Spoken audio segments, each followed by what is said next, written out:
अजीज तलबा, दूसरे बाब इस्लामी तशख़्ख़ुस का जो टॉपिक है हुकूक़ुल इबाद, उसमें आज असातिज़ा के हुकूक़ के बारे में बात की जाएगी। इस्लाम ने जहाँ मुसलमान पर हुसूल इल्म को फ़र्ज़ करार दिया, वहाँ उस्ताद को भी एक बाइज़त मकाम अता किया। इसकी वजाहत से इल्म का वक़ार बढ़े और इल्म से इंसानियत का उस्ताद के लिए एजाज़ क्या कम है। इस पेशे की वजह से नबी करीम सल्लल्लाहु अलैहि वसल्लम से खुसूसी निस्बत हासिल है। क्यों? नबी करीम ने फरमाया, इन्नमा बुइस्तु मुअल्लिमा, कि मुझे मुअल्लिम बनाकर भेजा गया। सबसे पहली जात जो है वो अल्लाह ताला उस्ताद मोहतरम, और उसके बाद शागिर्द नबी करीम, फिर नबी करीम यहाँ मुअल्लिम बनकर आए और फिर हम शागिर्द बने, हमने उनसे सीखा। जैसा कि नबी करीम सल्लल्लाहु अलैहि वसल्लम का इरशाद है कि मुझे तो मुअल्लिम ही बनाकर भेजा गया है।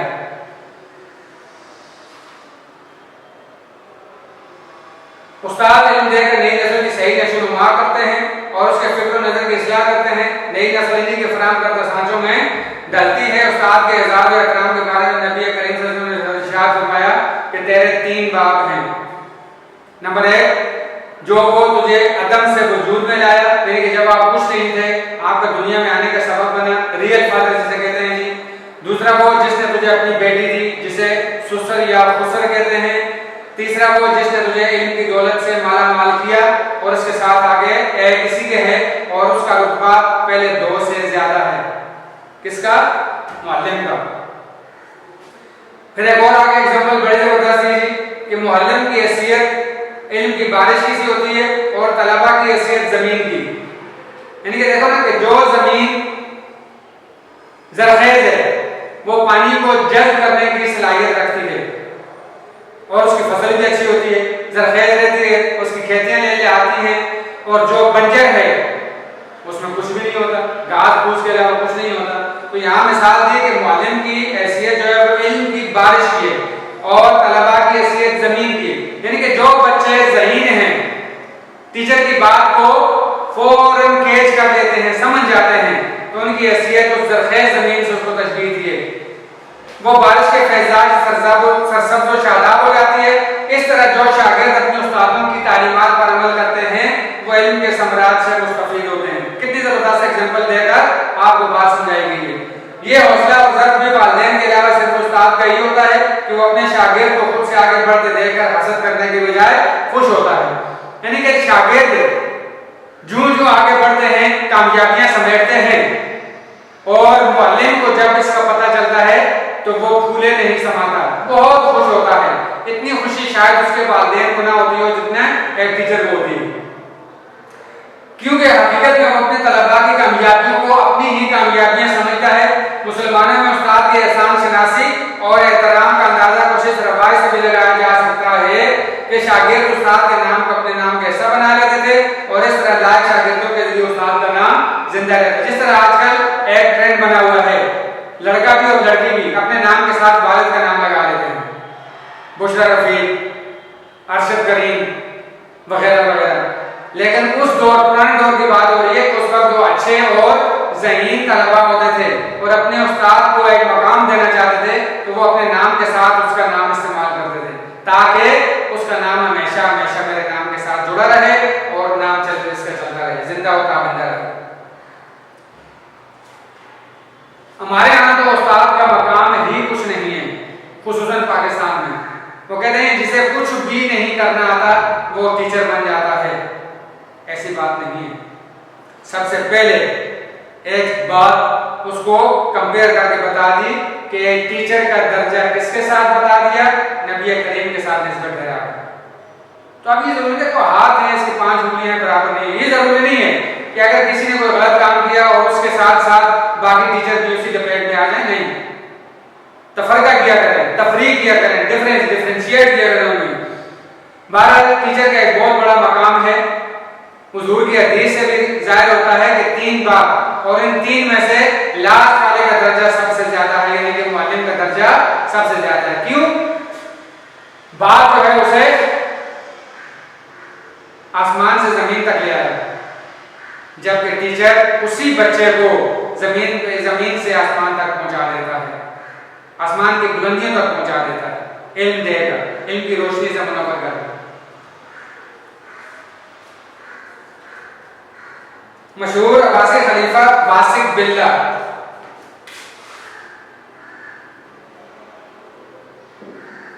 अब्बासी वासिक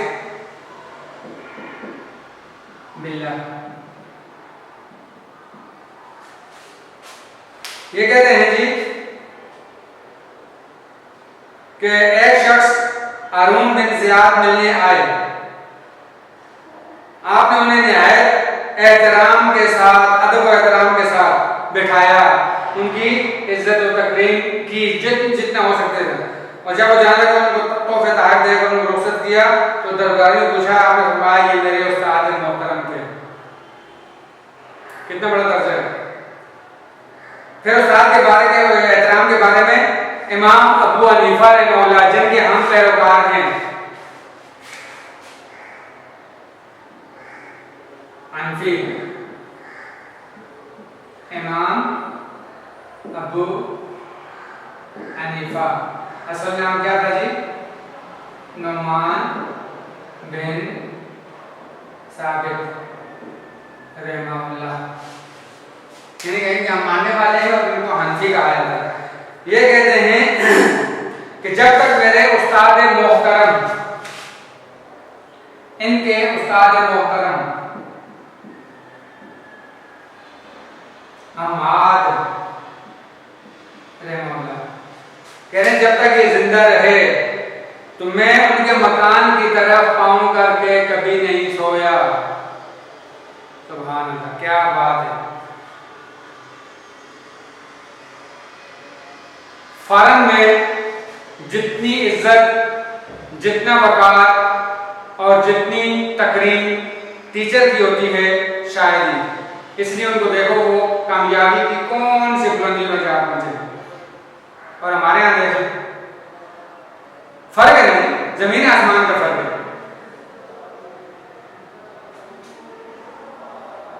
जो हमारे यहाँ MPA MNA को फैसिलिटीज हासिल हैं, यूरोप में टीचर को हासिल हैं, उन्हें एक कार्ड प्रोवाइड किया जाता है और उस कार्ड से वो अपनी ज़रूरत की जो खरीदारी करनी हो वो कर सकते हैं और उनको डिस्काउंट पर चीज़ें प्रोवाइड की जाती हैं।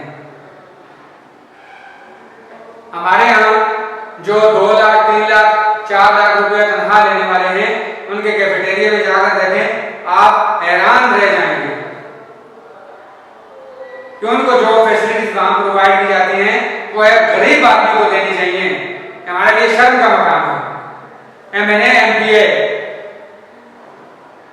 उनके कैफेटेरिया में ज्यादा से ज्यादा 25 रुपए से ऊपर की कोई चीज भी नहीं है, वो भी मुर्ग फ्राई। 4 लाख रुपए तनख्वाह लेने वाले, लेकिन लाभ निकाले का कानून नहीं। बहरहाल आप भी कोशिश करें कि जिंदगी में कभी कोई ऐसा मकाम ना आए कि जिससे आपका उस्ताद आपसे नाराज हो, नाराज हो। वैसे एक टीचर अपने शागिर्दों से नाराज तो नहीं होते, ना नाला होते हैं, इसलिए बच्चे तो बच्चे हैं कि गलती हो जाती है और वालिदैन का काम है दरगुजर करना। तो कोशिश किया करें कि कोई ऐसी बात की सरजद का वाला उनकी दिल आज़ारी हो नबी करीम के फरमान के मुताबिक। अगला टॉपिक आ गया जी हमसायों के हुकूकुल इबाद में।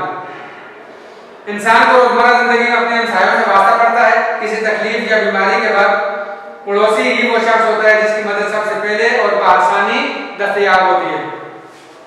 रिश्तेदार तो बहुत बाद में आते हैं। अगर आपके घर कोई इवेंट हो जाए तो सबसे पहले पड़ोसी आपकी मदद को पहुंचेगा। हमसाया फारसी का लफ्ज़ है, उर्दू में पड़ोसी और अरबी में जार कहते हैं। उर्दू में पड़ोसी, फारसी में हमसाया और अरबी में जार। नबी करीम सल्लल्लाहु अलैहि वसल्लम की हदीस मुबारक कि जो शख्स खुदा और रसूल से मोहब्बत करता हो उसे सच बोलना चाहिए, अमानत में खयानत नहीं करनी चाहिए उसे, और हमसायों से हुस्न सलूक से पेश आना चाहिए। सूरह निसा आयत नंबर 38 में भी आगे चलकर आएगा, जब अजीजों का बदला मिलने पर बहुत देर से पहुंचते हैं, मस्जिद में नमाज की अदायगी के वक्त भी पड़ोसी से रोजाना मुलाकात होती है। अगर आपका पड़ोसी अच्छा, नबी करीम सल्लल्लाहु अलैहि वसल्लम ने एक और बात की कि घर बनाने से पहले हमसाया तलाश करो, यानी कि अगर आप कहीं भी शिफ्ट होना चाहते हैं, घर बनाना चाहते हैं, तो सबसे पहले अड़ोस पड़ोस देखें। अगर अड़ोस पड़ोस आपका अच्छा है, आप घर बना लो, आपकी जिंदगी बेहतरीन जन्नत बन जाएगी। और अगर आपका पड़ोस अच्छा नहीं है तो आपकी जिंदगी जहन्नम बन जाएगी। पड़ोसी और उसके अखलाक और किरदार से खुद हमारे घर वाले भी मुतासिर हुए बगैर नहीं रह सकते। अगर पड़ोसी बुरा हो तो उससे इंसान का नाक में दम आ जाता है, जिंदगी जीर्ण हो जाती है। इस्लाम ने पड़ोस के हुकूक पर बड़ा जोर दिया, पड़ोसियों की 3 अलग अलग किस्में बयान करके बता दिया। सूरह निसा आयत नंबर 36, वजार ज़िल कुर्बा, वो पड़ोसी जो रिश्तेदार भी हो, वल जार जुनूब, वो पड़ोसी जो हम मजहबदार रिश्तेदार ना हो, और आप लास्ट वाले बताए वसाहिब बिल जम, और वो पड़ोसी जो हम जमात शरीक सफर या एक जगह मुलाजमत या कारोबार करने वाले हो, ये वो पड़ोसी है। तो कुरान से 3 किस्म के पड़ोसी जाहिर हुए। नंबर 1 रिश्तेदार पड़ोसी, यानी कि हमसाया भी है और पड़ोसी भी है, 2 ग्रुप से हो गए। दूसरा है जी जो हम मजहब या रिश्तेदार ना हो, उसका एक हिस्सा है और वो पड़ोसी होने के नाते है। और तीसरा है जी आरजी पड़ोसी। आरजी पड़ोसी कौन से हैं जी? हम पेशक, हम जमात, शरीक सफर या एक जगह मुलाजमत करने वाले, जैसे आप लोग बैठे हुए हैं, आप भी आरजी पड़ोसी हैं। हमसाया से उसने सलूक की नबी करीम ने बहुत ताकीद फरमाई, जिनकी चंद मिसालें आपके साथ शेयर करते हैं। एक और हदीस, जो शख्स अल्लाह क़यामत के दिन पर ईमान रखता हो, उसे चाहिए कि वो हमसाये की इज्जत करे। उसके साथ एक और, जिसको ये पसंद हो कि अल्लाह और उसके रसूल उससे मोहब्बत करें, तो उसको चाहिए कि अपने पड़ोसी का हक अदा करे।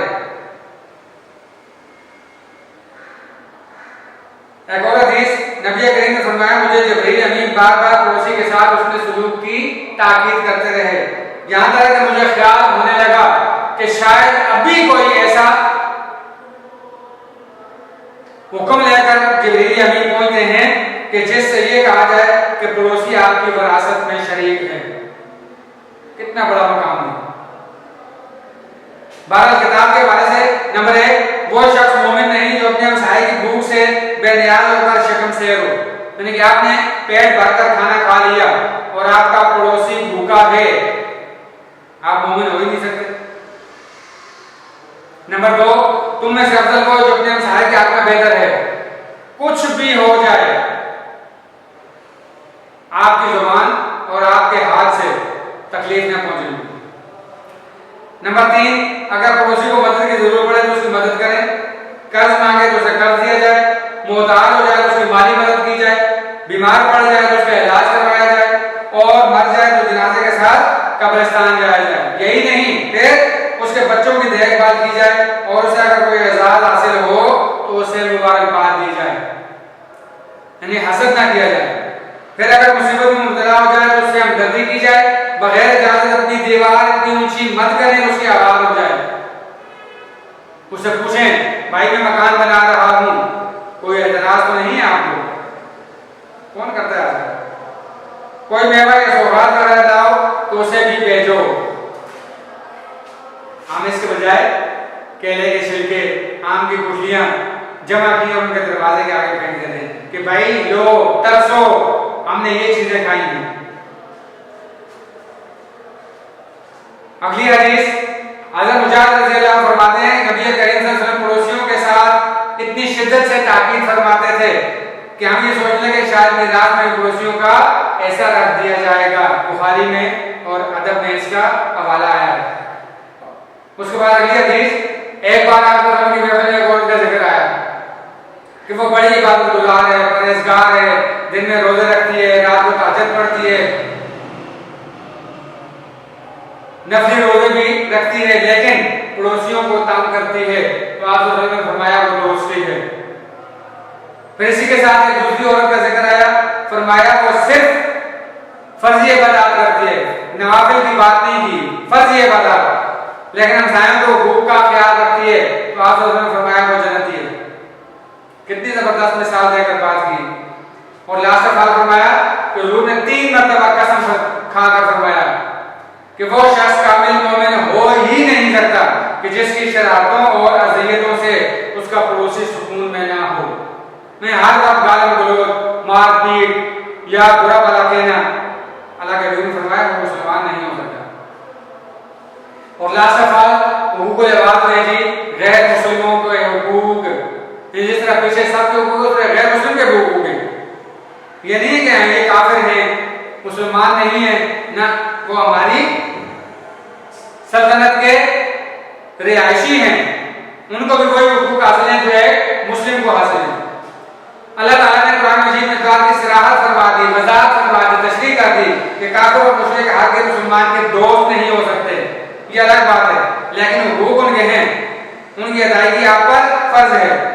लेकिन इसके बावजूद गैर मुस्लिमों के साथ उसने सुलूक से पेश आने की हिदायत फरमाई। और मैंने आपके साथ बात शेयर की थी, हीरा ईसाइयों की एक बस्ती, खालिद बिन वलीद ने जब उसको फतह किया तो हज़रत अबू बकर सिद्दीक रज़ियल्लाहु अन्हु ने परवाना लिख भेजा, इनके गिरजाघर तबाह न किए जाएं, सिंह बजाने से मना न किया जाए, इनकी खेतियां तबाह न की जाएं, औरतों और बच्चों को कुछ न कहा जाए, बूढ़ों को, और ये अपनी मर्जी से अपनी इबादतगाहों में आ जा सकते हैं। ये है गैर मुस्लिमों के हुकूक। हज़रत अबू बकर, हज़रत उमर रज़ियल्लाहु अन्हु के एक गैर मुस्लिम अकाउंटेंट थे, हिसाब किताब करते थे। तो आप रज़ियल्लाहु अन्हु ने फरमाया कि अगर मुझे इस्लाम का खदशा ना होता, इस्लाम का खदशा मतलब है कि मुझे ये डर ना होता कि मुझसे बात कुछ होगी, तो मैं आपको गैर मुस्लिम कभी भी मरने नहीं देता, यानी आपको जबरदस्ती मुसलमान कर देता। कुरान कहता है ला इकराह फिद्दीन, कि दीन में कोई जबर या जबरदस्ती नहीं है। ये सिर्फ इस्लाम की खुसूसियत है कि वो गैर मुस्लिमों को मुसलमानों के ऐसे शहरी हुकूक अदा करता है कि जो मुसलमानों के हुकूक हैं वही गैर मुस्लिमों के भी हैं, और मुसलमानों को तलकीन करता है कि उनसे शफकत आमेज बर्ताव करें। इरशाद बारी ताला है अला यजरिमन्नकुम शनान कौमिन अला तादिलू एदिलू व अक़रबु लित्तक़वा, सूरह माइदा आयत नंबर 8। और किसी कौम की दुश्मनी के बायस इंसाफ को हरगिज़ नहीं छोड़ना चाहिए। यही बात ज्यादा नजदीक है तकवे के, परहेजगारी के। अगर आप तकवा और परहेजगारी इख्तियार करना चाहते हैं तो अगर आपकी किसी के साथ दुश्मनी और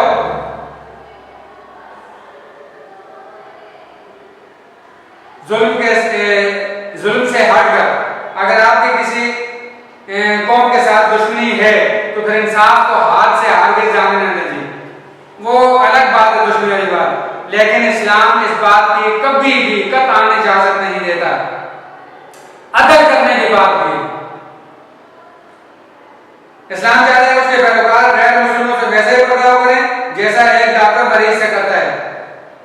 डॉक्टर अगर गैर मुस्लिम भी हो वो ये कभी नहीं चाहता कि आप मुसलमान हैं मैं ट्रीटमेंट नहीं करता।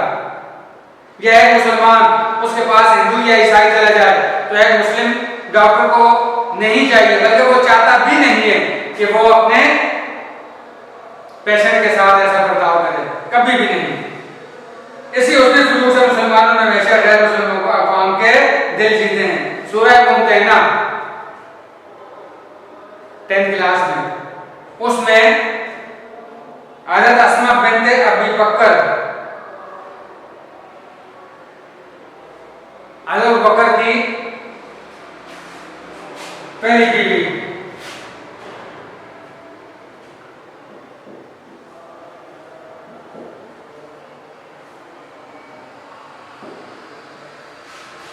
कतीला बिन ऐसा,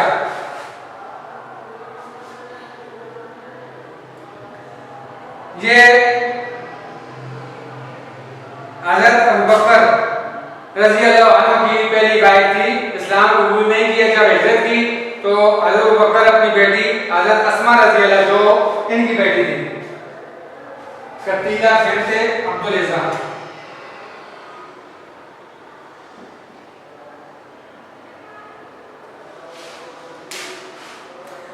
और जब इनकी वालिदा मिलने के लिए आई तो हजरत अस्मा ने नन मुस्लिम होने की हैसियत से मिलने से इनकार किया। तो जब नबी करीम सल्लल्लाहु अलैहि वसल्लम को इस बात का पता चला तो आपने नाराजगी का इजहार फरमाया और आपने इनको ताकीद की कि अपनी वालिदा से उसने सुलूक से पेश आओ, गो कि वो गैर मुस्लिम है। ये नहीं है, इस्लाम तो कभी भी इस चीज की तरगीब ही नहीं देता, आपको तालीम देता है कि आपके वालिदैन अगर गैर मुस्लिम है और आप उनके साथ ऐसा बर्ताव करें, नहीं, वो आपके वालिदैन हैं। हाँ, शरीयत के उसूलों से हटकर वो आपके वालिदैन हैं। जब बात शरीयत की आ जाएगी फिर आप उनकी बात नहीं मानेंगे। यहाँ इस्लाम इजाजत देता है, लेकिन इस्लाम के तकाज़ों से हटकर अगर कोई बात करेंगे तो वो बात आपको मानना पड़ेगी। तो यही बात अस्मा बिनते अबू बकर ने भी की, यानी मिलने से इनकार किया। तो आप सल्लल्लाहु अलैहि वसल्लम ने ताकीद फरमाई कि आप इनसे खंदा पेशानी से पेश आएं, उसने सुलूक से पेश आएं, आपकी वालिदा मोहतरमा है और अगर कोई तोहफे तोहफे लेकर आई हैं तो आप उनसे ले सकते हैं। हमें भी चाहिए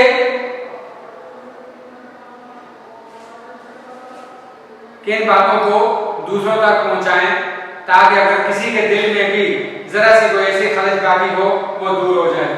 शायर कहता है कि अपने मरकज से अगर दूर निकल जाओगे तो ख्वाब हो जाओगे, अफसानों में खो जाओगे। तुम एक जिंदा और जावेद रवायत का चराग, तुम कोई शाम का सूरज हो के ढल जाओगे। हम तो वो हैं जिनकी तकलीफ की जाती है और एक दौर अब भी ऐसा आ रहा है, आप चल भी रहा है कि हम मगरिब की तकलीफ करते हैं। नहीं, हमारी पस्ती का राज यही है, हमारे सवाल का सबब यही है कि हमने मगरिब को अपना तकलीद वाला बना दिया, उसकी पैरवी करना शुरू कर दी है। हम तो मुस्लिम हैं, वो हमारी तकलीद करें, उनको हमारे पीछे चलना चाहिए। इस्लाम एक ऐसा मजहब है कि जिसको तमाम मज़ाहिब पर फौकियत हासिल है, कुरान कहता है। तो फिर हम अपने मजहब जो हमें ये बावर करता है कि उनकी तकलीफ ना करो, अपने दीन को दूसरे दिनों पर गालिब कर दो, ये कुरान के हवाले से, तो फिर हम उनकी नकाली क्यों करें, उनकी तकलीफ क्यों करें, उनकी पैरवी क्यों करें, उनके पीछे पीछे क्यों चलें? वो हमारी तकलीफ करें, वो हमें फॉलो करें। लेकिन बात क्या है कि सब कुछ होने के बावजूद कुव्वत ईमानी हमें नहीं है, वो जज्बा नहीं है। वो 313 थे ना जी, बेसर सामानी की हालत में 1000 के साथ लड़ पड़े थे और अल्लाह की नुसरत और मदद उनके साथ रही और 313 ने 1000 को नाको चले चलवाए सूरज जंग बदर। हम तो उस कौम से ताल्लुक रखने वाले हैं, फिर हम मदद की तकलीफ क्यों करें? बहरहाल इस्लाम से दूरी की वजह से और क्या कहते हैं मगरिब की चकाचौंध तरक्की या उनकी चीजों को देखकर हम हैरा हुआ जाते हैं, ताज्जुब हमें होता है। ऐसे नहीं है, हमारे आबा-ओ-अजदाद ने वो कुछ चीजें इजाद की हैं, ऐसे ऐसे कारहाय नुमाया इजाद किए हैं जिन्हें देखकर अक्ल दंग रह जाती है, लेकिन वो सिर्फ और सिर्फ आप किताबों तक महदूद रह गए हैं। तो अल्लाह ताला से इस्तदा है, रिक्वेस्ट है, दुआ करते हैं कि जो कुछ मैंने ये पढ़ा आपके साथ आज आप ये टॉपिक हुकूक़ुल इबाद अपने इख्तिताम को पहुंचा। कल इंशाअल्लाह अज़ीज़ कल क्या मतलब कि नेक्स्ट जो अभी टॉपिक आएगा, लेक्चर आएगा, उसमें हम माशरती जिम्मेदारियों को आपके साथ शेयर करेंगे। उस वक्त तक जिंदगी रही तो फिर इंशाअल्लाह आपसे मुलाकात होगी। तब तक इजाज़त चाहते हैं। वाखिर दावाहुम अनिल हम्दुलिल्लाहि रब्बिल आलमीन।